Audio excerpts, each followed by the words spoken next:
Hello guys, welcome back to another FIFA 21 video. Today I'm going to show you these 5-2-1-2 custom tactics and player instructions in FIFA 21. These are slightly updated than the last videos. They are post-patch tactics, so it has changed a little bit, but these are much better than they were before, so I'm going to show you the updated custom tactics, get straight into it and not waste any more time. Before I start though, I just want to say, if you're not already subscribed, please help me out by subscribing. I've got a lot of new viewers coming in and it really means a lot when you subscribe. It really helps the channel grow and it really helps me out a lot. And also you don't get to miss out on 2 daily videos a day.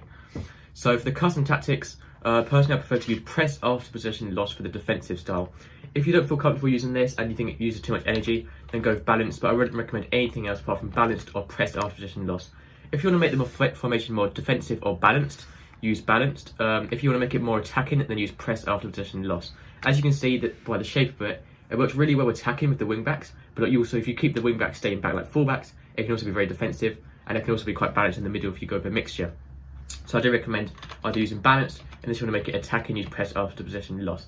For the width, keep on 5. For the depth, if you want to keep it balanced or defensive, play on 4 or to 6, depending on how comfortable you feel defending. 5 or 6 is more balanced, 4 is more defensive, and then go 7 for attacking. This creates an automatic offside trap, which is really good to sort of get forward on the pitch, win the ball back, especially when you're using press after possession loss at the same time as it. So I use press after possession loss with 7 for attacking, and then use 4 to 6 with balance for defensive or balanced. For the offensive style, use balance whatever you're going to use. The reason for this is because long ball works really well with the wing backs to get the ball forward to strikers, but it's a bit more predictable and can be a bit hard with this formation when you're sort of skipping out the midfield. But fast build up, it doesn't really utilise the wing backs as much, and it's a bit slow to create an attack when you need to score. So balance is that perfect mixture between both narrow and wide, and it makes it really good to utilise this formation. Use balance whether you're making it defensive, attacking, balance, whatever you want to use, just use balance with the offensive style. Width, I recommend to keep 5. The wing backs are sort of already wide anyway, so you don't need them pushing out more, and if you push it out too much, your midfielders might get in the way of the wing backs, so I recommend just to keep down 5. Players in boxes use 6, unless you want to make it very defensive, use 4 or 5. Maybe attacking you could max up to 7, but I wouldn't really recommend more than 6 or 7 really. I recommend 6 is sort of an average. Corners keep on 3, and then free kicks put to 1 or 2. For the player instructions, both your strikers should be on stay central.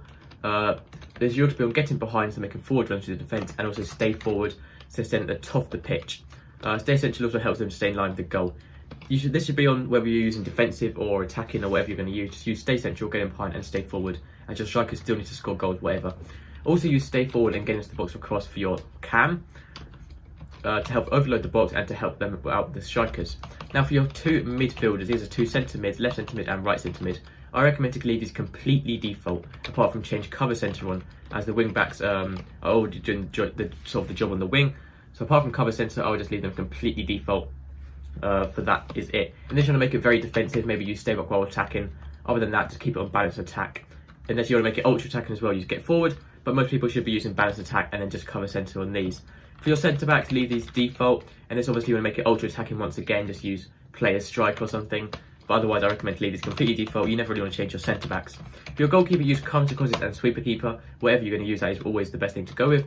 And then lastly, for your wing backs, make sure you have overlap on, so making overlapping runs on the outside, which is really useful.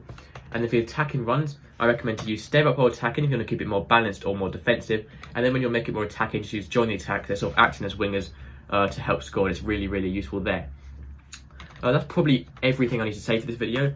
So defensive, ultra attacking and balanced this formation works well with, which is why it's one of my favourite formations in the game. 5 at the back can be very annoying to play against, so obviously it's good if you're using it. But that's going to be it for this video. Thank you for watching. Make sure to subscribe for more FIFA 21 videos like these, and I'll see you next time. Goodbye.